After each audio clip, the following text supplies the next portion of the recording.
US has launched attacks on Iran for the 13th night in a row as the conflict continues to escalate.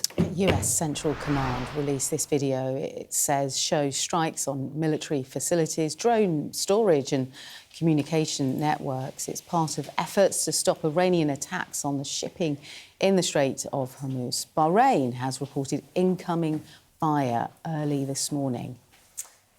Well, the war has meant that oil prices have surged to more than $100 a barrel for the first time since May. The sharp rise in prices was caused by the decision of Houthi rebels in Yemen to attack a Saudi tanker in the Red Sea, threatening a second blockade on Gulf oil exports.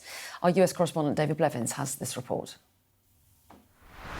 It does put pressure on the White House. The latest poll, this one from Fox News, puts support for the president's handling of the war at 39%, so 61% finding it unfavourable.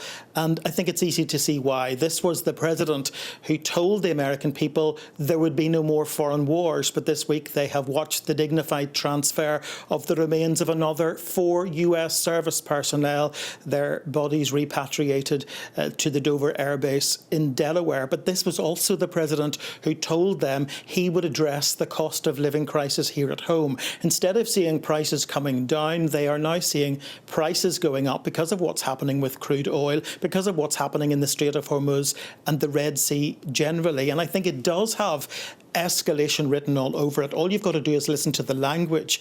Iran responding to President Trump warning that he's going to bomb a bridge or civilian infrastructure every time they target a tanker by saying they will adopt an eye for an eye approach. And the US Secretary of State Marco Rubio then saying America will respond by adopting a head for an eye approach. And they've now gone further. The White House threatening major military punishment of Iran-backed Houthis and Iran if these strikes continue. But it seems they're not just set to continue, but to actually widen, because the Islamic Revolutionary Guard has sent senior commanders and some military equipment from Iran to Yemen now.